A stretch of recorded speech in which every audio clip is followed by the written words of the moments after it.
నమస్తే. Welcome to our channel. ప్రముఖ ఆధ్యాత్మికవేత్త, ఆస్ట్రాలజర్ అనంత్ కుమార్ శర్మ గారు ఉన్నారు. వారితో మాట్లాడదాం. నమస్తే అండి. నమస్తే అమ్మ.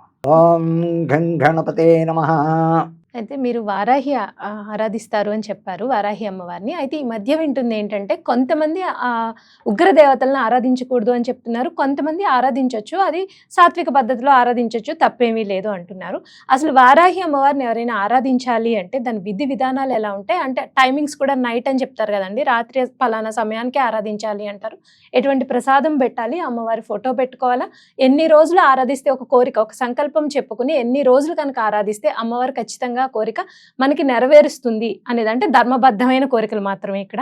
సో కాబట్టి ఆ విధి విధానాలు మొత్తం ఒకసారి మీరు వివరించండి.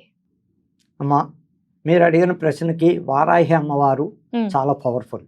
ఉన్న దేవతల్లోకి చాలా పవర్. వారాహిని చూసి చాలా మంది భయపడుతున్నారు. అవునండి. ఎందుకని? వారాహిని పూజించొద్దు, వారాహి ఫోటోలు ఇంటిలో పెట్టుకోవద్దు, చాలా కష్టాలు వస్తాయి తర్వాత. యథార్థం చెప్పాలంటే ఆ అమ్మవారిని కొలిచిన వారికి, ఆ అమ్మవారిని నమ్ముకున్న వారికి, ఆ అమ్మవారిని డైలీ పూజించిన వాళ్ళకి ఎంతో ఐశ్వర్యాన్ని ఇస్తుంది. నమ్ముకున్న అందుకు మనం ఏదైనా మనస్ఫూర్తిగా కోరిక ఇన్ని రోజులను సంకల్పం పెట్టి ఇంట్లో దీపారాధన, ఆవిడ అర్చన ఎలాగయ్యా అంటే, ఈ అమ్మవారిని కొలవడం విధి విధానాలు వేరేగా ఉంటాయి. అన్ని దేవతలను కొలవడం వేరు, వారాహి అమ్మవారిని కొలవడం వేరే విధంగా ఉంటుంది. వారాహి దేవికి రాత్రి పూజ చేస్తారు, కానీ ఇంట్లో వాళ్ళు అలా చేయకూడదు. ఒక పీఠాధిపతులు కానీ మాలాంటి వాళ్ళు కానీ ఏదైనా సంకల్పం చేసి ఎవరికైనా ఇదైతే రాత్రి మొదలు పెడతాం, మాకున్నది. అలాగా మామూలు మనుషులు ఉన్నారు.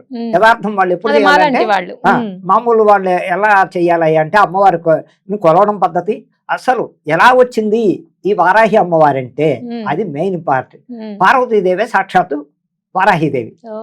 ఎలాగొచ్చింది ఆ పార్వతీదేవి? ఎందుకంటే అలా వచ్చింది, దక్షుడి యజ్ఞానికి కూతురు వెళ్ళింది, అల్లుడిని పిలవలే.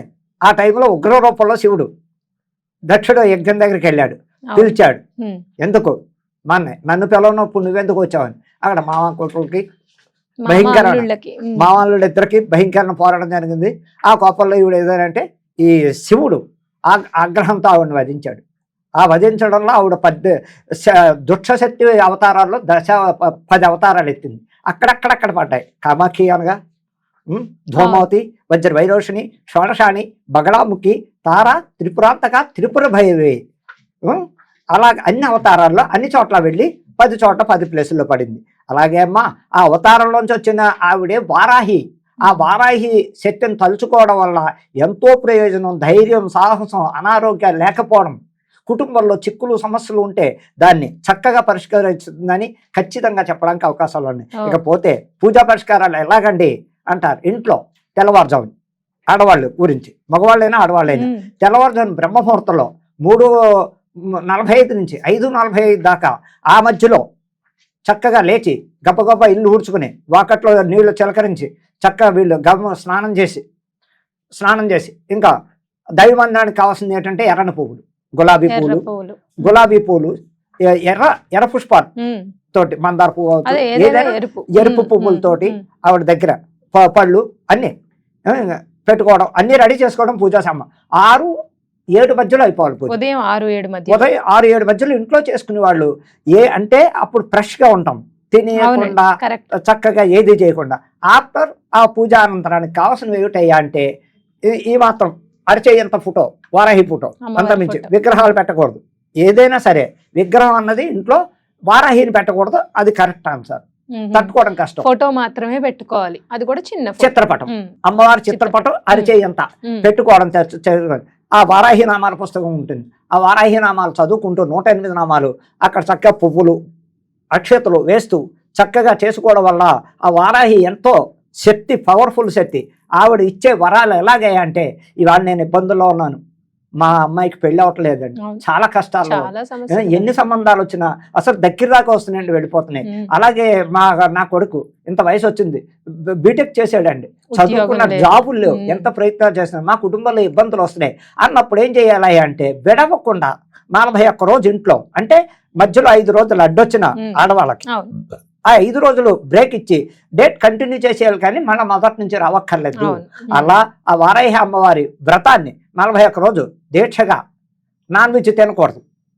అదే నాన్ వెజ్ తినేవాళ్ళు నాన్ వెజ్ అంటే వాళ్ళు కూడా చేస్తారు. అదే నాన్ వెజ్ తినకుండా చక్కగా నియమనిష్టలు పాటిస్తూ వారాహి దీక్ష అన్నది కింద పడుకోవాలి, చక్కగా కింద పడుకోవాలి, మంచాల మీద పరుపుల మీద పడుకోకూడదు. అలా 21 రోజు కూడా ఉంది ఇందులో. 21 రోజు అంటే శక్తి లేని వాళ్ళు, ఓపిక లేని వాళ్ళు, దానికి ఏమిటయ్యా పాదరక్షలు వాడకూడదు.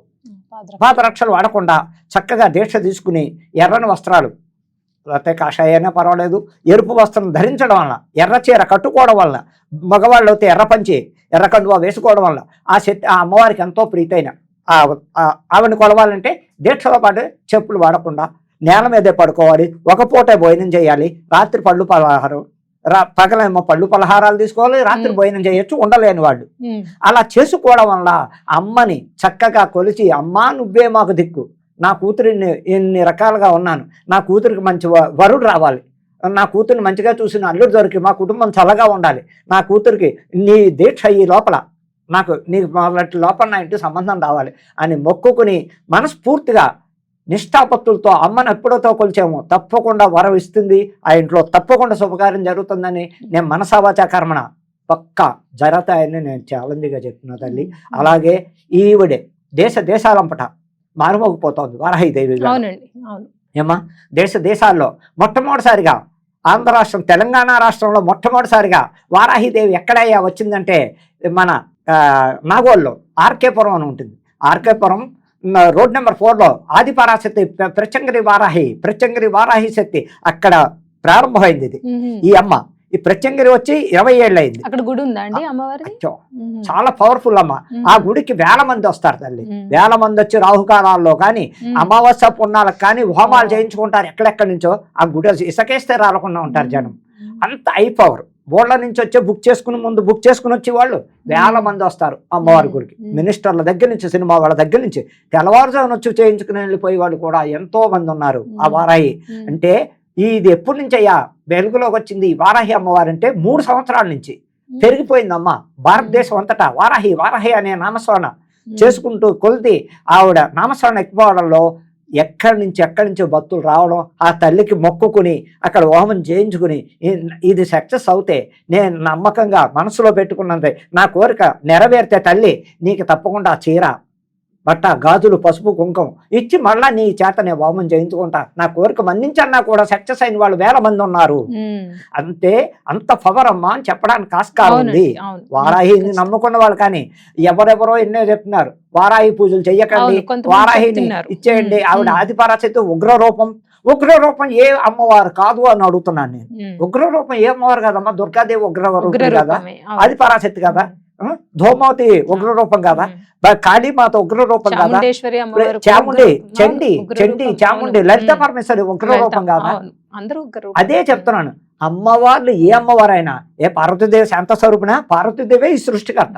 ఈవేళ ఇంతమంది అమ్మవారిని ఇన్ని నామాలు వచ్చాయంటే పార్వతీదేవి రూపమే ఇన్ని అవతారాలు ఎత్తారు.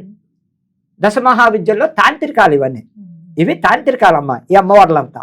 అటు వేరే ఆ దశావతారాల్లో అటు పక్క దైవ నవరాత్రుల్లో చేసే దశావతారాలు వేరే. ఇది ఇకపోతే జూలై మాసంలో వచ్చే ఆ అమ్మవారికి చాలా పవర్ఫుల్ వారాహికి.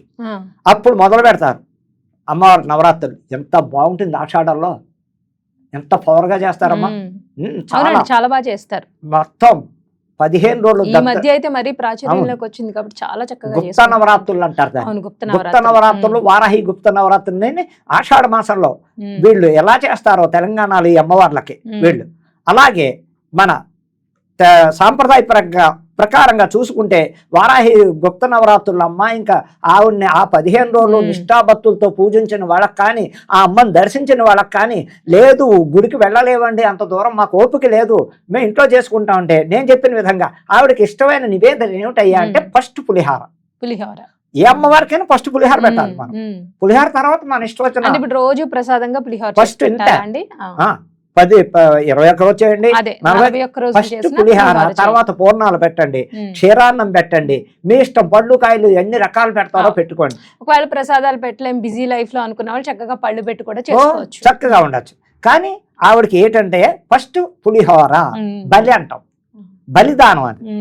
పులిహార బలిదానం ఈక్వల్ టు, అందుకే పులిహార ఆవిడకి ఫస్ట్ నివేదన పెట్టి పళ్ళెల్లో అన్ని రకాలు పెట్టి నివేదన. అలా చేసుకున్న వాళ్ళంతా అమ్మ ఎన్నో వేల మంది సక్సెస్ అయ్యారు. ఆ అమ్మని నమ్ముకున్న వాళ్ళకి ఎన్నో కుటుంబాల్లో చక్కగా కాని పనులు అయ్యి వాళ్ళు కుటుంబంలో సంసారం సుఖంగా సంతోషంగా పిల్లలకు పెళ్ళిళ్ళ పిల్లలకు ఉద్యోగాలు వచ్చి హ్యాపీగా ఉన్న కుటుంబాలు ఎన్నో వేల మంది ఉన్నారు. వారాహి అంత పవర్ఫుల్ అని చెప్పడానికి ఆస్కారం ఉంది. అయితే ఇప్పుడు వారాహి అమ్మవారి ఫోటో ప్రతి ఇళ్లలోనూ దేవుడి గదిలో ఎప్పటికీ పెట్టుకోవచ్చు. అంటే ఇప్పుడు కొంతమంది ఆ 41 రోజులు నియమంగా చేస్తారు, తర్వాత అంత నియమనిష్టలు ఫాలో అవ్వకపోవచ్చు, అవ్వక్కర్లే, పర్వాలేదు అక్కర్లే. అంటారా? రోజు అదేమి దోషం దీపారాధన లేదు పెట్టుకుంటారు. కదండి? దీపం ఎలా వెలిగిస్తారు? దీపారాధన నిత్య ఆ దీపారాధన దేవుడి ఉంటుంది. మందిరంలోని చిన్న ఫోటో పెట్టుకోవచ్చు, తప్పులేదు. రోజు ఉండొచ్చు. ఉండొచ్చు. దానికి ఇంకా డైలీ నియమనిష్టలని ఏం భయపడక్కర్లే. ఉమ్. ఎలాగ డోరేసేస్తాం, అవును. మనకు సంబంధం అంటే లేదు. కొంతమందికి ఒకే అంటే కిచెన్ పాపం. లోనే చిన్నవి మరి ఉన్నవాళ్ళు ఉంటాయి. అయితే ఓ చిన్న కర్టెన్ లా కట్టిన డోర్ పెట్టించేసుకోవడమే చక్కగా. ఓ డోర్ పెట్టించుకోవడం అలాంటివి చేసుకోవచ్చు. ఆ అమ్మవారి ఫోటో ఉండడం ఇంట్లో ఉండడం వల్ల భయభ్రాంతులు లేవు. ఈ భయపెడుతున్నారు చాలా మంది. ఆవిడని ఆరాధించద్దు ఆవిడ దగ్గరగా. మరి ఆరాధించద్దు అన్న వాళ్ళే వేల మంది పీఠాధిపతులు సిద్ధాంతులు మరి ఈ అమ్మవారిని ఎందుకు కొలుస్తున్నారు? అర్ధరాత్రులు మరి ఎందుకు చేస్తున్నారు ఆ అమ్మవారికి? ఈ సిద్ధాంతులంతా అర్ధరాత్రులే కూర్చుంటారు. ఇప్పుడు వేణుస్వామి ఉన్నాడు, వేణుస్వామి వారాహికే చేస్తాడు, నాన్ వెజ్ అరకేజీ తింటాడు. పక్కా వేణుస్వామి వారాహి ఉపాసకుడు. ఆయన వారాహికే యోని పూజలు చేస్తాడు. పైగా అదొకటి దరిద్రం అనద్దు. మహాతల్లి అంటే కామాఖ్య యోను రూపేణే. అస్సాం, గుజరాత్, అస్సాంలో ఉంటుంది ఆవిడ ఆదిపరాశక్తి. ఆ కాంపౌండ్ వాళ్ళలోనే అస్సాంలో ఉన్న కామాఖ్య అమ్మవారు చాలా అయిపోయారు. ఆ కాంపౌండ్ వల్లనే ఇంతమంది ఉంటారు. ధూమావతి, వజ్ర వైరోషిని, షోడశాని, బగళాముఖి, కాలభైరవ, ధూమావతి, ఇన్ని రకాల భద్రకాళి, కాళి, మహాకాళి, ఇన్ని రకాల తల్లులు అక్కడే ఉంటారు. ఇలా అలాంటి వేణుస్వామి ప్రతి వాళ్ళని కామాఖ్య దేవాలయాన్ని తీసుకెళ్ళి 1,50,000 2 లక్షలు తీసుకుని వాళ్ళ దగ్గర వాళ్ళనే కూర్చోబెట్టి చక్కగా చేయించి అమ్మవారికి ఆయన ఎప్పుడు కూడా నాన్ వెజ్ నివేదన ఇస్తాడు. ధర్మశాస్త్రం ఏంటంటే బ్రాహ్మణ న్యాయంగా నాన్ వెజ్ జోలికి వెళ్ళకూడదు. అమ్మవారికి నివేదన బ్రాహ్మణ రూపేణ రకరకాలు ఇవ్వాలే, కానీ అందుకే పులిహార బలిదానం అన్న. బలిదానం పులిహార. అందుకనమ్మా నిష్ఠాభక్తులు ఇంట్లో సాత్వికంగా చక్కగా సాత్వికంగా అమ్మవారిని చక్కగా చేసుకోవడం వల్ల ఇంట్లో ఎటువంటి ప్రాబ్లాలు రావు, జరగదు. రకరకాలు చెప్తున్నారు, నమ్మకండి అని నేను ప్రజలకు ఒకటే చెప్తున్నాను. అమ్మ వీళ్ళు చెప్పి నమ్మకండి. అమ్మ అలా అనుకుంటే అందరూ ఉగ్ర రూపాలే. ఏ తల్లి శాంత స్వరూపిణి కాదు. శాంతం ఇచ్చినప్పుడు శాంతం ఇస్తుంది, ఆవిడ ఉగ్రం దాల్చి. మొన్న విజయవాడ నగరమే మనకు శాస్త్రం 2 నెలల క్రితం విజయవాడ ఉగ్ర రూపం దాల్చింది. అయిపోయింది కదా తల్లి. మరి అలా అందుకని వారాహి నమ్ముకున్న వాళ్ళకి ఎటువంటి బాధలు ఉండవు. ఆవిడ డైలీ చదువుకున్నా, డైలీ ఆవిడ నామస్మరణ చేసుకున్నా చాలా పవర్ఫుల్. అలాగే ఈ మంత్రం ఉంది, వారాహి మంత్రం. డైలీ చదువుకున్న వాళ్ళు నోరు మహిషధ్వజాయ విద్మహే తన్నహస్తాయ ధీమే తన్నో వారాహి ప్రచోదయాత్. అలాగే ప్రచంగరి కరాల వదనాయత్రతుంది. ఎంతో చక్కగా ఉంటారు. ఆ ఇళ్లలో ఎటువంటి ఆర్థిక ఇబ్బందులు కానీ సమస్యలు కానీ ఉండవు. చాలా చక్కగా వారాహి అమ్మవారి ఆరాధన ఎలా చేసుకోవచ్చు, పూజ ఎలా చేసుకోవచ్చు, సంకల్పం ఎలా చేసుకుని దాన్ని పూజ చేయొచ్చు అనేది చక్కగా వివరించారండి. ధన్యవాదాలు.